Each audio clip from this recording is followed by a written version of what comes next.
کہ بخشش کی راہ مومنوں آسان بنا دو، بخشش کی راہ مومنوں آسان بنا لو، اپنے لیے نجات کا سامان بنا لو، دنیا کی کتابوں پہ نظر بعد میں رکھنا، بچوں کو پہلے حافظ قرآن بنا لو۔ دنیا کی کتابوں پہ نظر بعد میں رکھنا، بچوں کو پہلے حافظ قرآن بنا لو۔ حضرات، میں نے ایک آیت کریمہ تلاوت کرنے کا شرف حاصل کیا۔ رب قرآن میں ارشاد فرماتا ہے افلا یتدبرون القرآن، کیا قرآن میں غور و فکر نہیں کرتے؟ قرآن وہ اللہ کی کتاب ہے کہ جس کے اندر آج ہر چیز کا بیان موجود ہے، ہر چیز کا ذکر قرآن کے اندر موجود ہے، بس شرط کہ اتنی قابلیت ہونی چاہیے، اتنی صلاحیت ہونی چاہیے، اتنی چمتا ہونی چاہیے کہ ہم قرآن کے اندر سے وہ چیزیں تلاش کر سکیں۔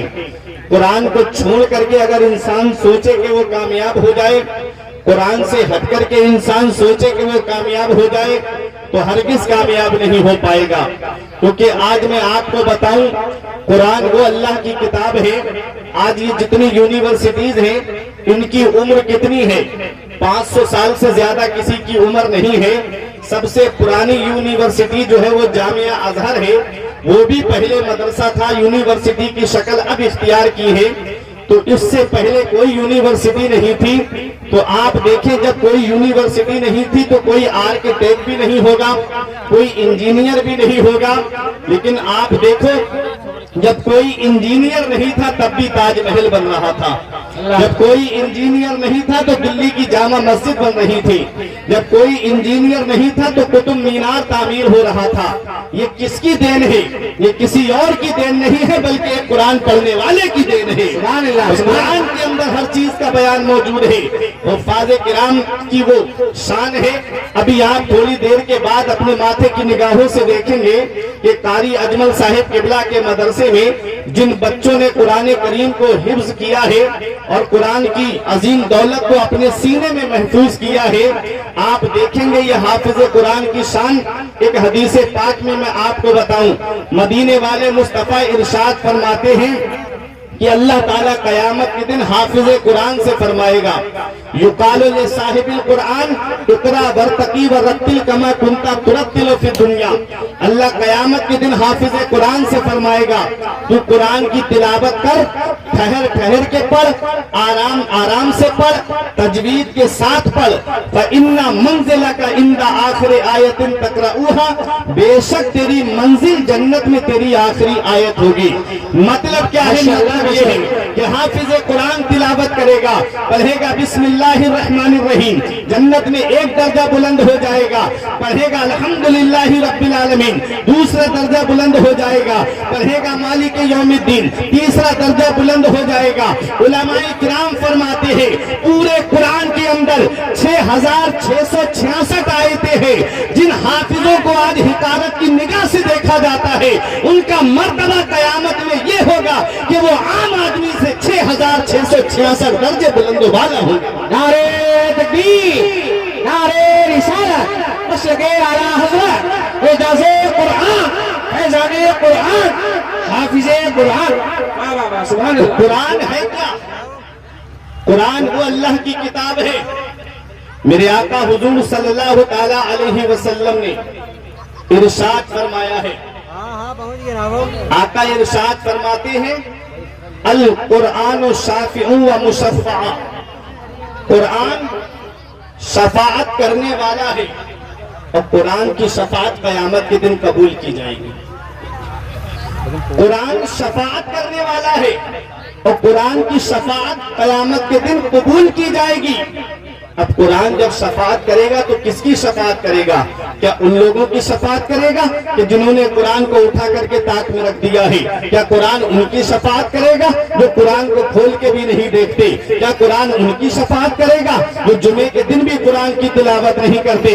قرآن ان کی شفاعت کرے گا جو قرآن کی تلاوت کرتے ہیں۔ آج قرآن کی جگہ موبائل نے لے لی ہے، آج ہر ہاتھ میں آپ کو موبائل ملے گا۔ آج میری قوم تباہی کے اس دہانے تک پہنچ چکی ہے۔ آج یہ گانے گاتے تو گلیوں میں نظر آئیں گے لیکن قرآن کو پڑھتے ہوئے نظر نہیں آئیں گے. یہ 2.5 گھنٹے کی فلمیں تو بیٹھ کر کے دیکھ لیں گے لیکن قرآن کی تلاوت نہیں کرتے ہیں. حضرات جو قوم قرآن کی تلاوت کرنا چھوڑ دیتی ہے اس کے اوپر عذاب نازل ہونا شروع ہو جاتے ہیں. جس دل میں قرآن نہیں ہوتا ہے اس دل کو ویران بتایا گیا ہے, اس دل کو ویرانے کی شکل میں بتایا گیا ہے. اب آپ مجھے بتائیے آج ہمارا رشتہ قرآن سے مضبوط ہے کہ آج ہم قرآن کی تلاوت کرتے ہیں, کہ آج ہمارے گھر میں قرآن کی تلاوت ہوتی ہے. آج مسلم بیٹیاں نہ جانے کتنی ارتداد کی طرف چلی گئیں, نہ جانے کتنی مسلم بیٹیاں مرتدہ ہو گئیں. آج 10 لوگوں کی فیملی ہمارے گھر میں ہے. کبھی ہمارے دل میں یہ خیال نہیں آیا کہ آج سب لوگ گھر میں بیٹھ کر کے قرآن کی تلاوت کر لی. کبھی آج ہمارے دل میں یہ خیال نہیں آیا کہ ہم سب لوگ بیٹھ کر کے گھر میں آج قرآن کی تلاوت کر لیں. کبھی ہم نے اپنی بچیوں کے سامنے حضرت فاطمہ کی سیرت کو نہیں بتایا. کبھی ہم نے اپنے گھر کے اندر حضرت زینب کے کردار کو نہیں بتایا. آج ہر ہاتھ میں ہم نے موبائل دے دیا ہے, سامنے LCD لگی ہوئی ہے, سامنے ٹی وی چل رہی ہے, بیٹی بھی بیٹھ کر کے دیکھ رہی ہے, بہن بھی ٹی وی دیکھ رہی ہے, ماں بھی ٹی وی دیکھ رہی ہے, بیوی بھی ٹی وی دیکھ رہی ہے. انہیں بچپن سے افیئر والی فلمیں دکھائی جاتی ہیں, بچپن سے انہیں لب اسٹوری والی فلمیں دکھائی جاتی ہیں. وہی چیزیں آج ان کے ذہن میں بیٹھتی چلی گئی. نہ جانے کتنے گھر تباہ ہو گئے, نہ جانے کتنے گھر برباد ہو گئے. اے پیارے مسلمانوں, نگہاسن کی سرزمین پر گلشن مصطفیٰ کانفرنس میں آنے والوں, اپنے ایمان کی حفاظت کرو, اپنے گھر والوں کے بھی ایمان کی حفاظت کرو. ان کو ٹی وی کے سامنے نہیں بٹھانا ہے بلکہ یہ کہنا ہے کہ فجر کی نماز کے بعد میں تب تک ناشتہ نہیں بنانا ہے جب تک ایک مرتبہ سورہ یاسین کی تلاوت نہیں کرنی.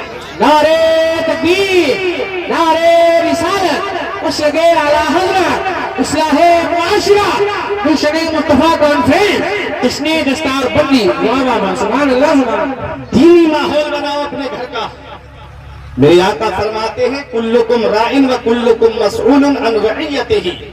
تم میں کا ہر شخص ذمہ دار ہے اور ہر شخص سے اس کی ذمہ داری کے بارے میں پوچھا جائے گا.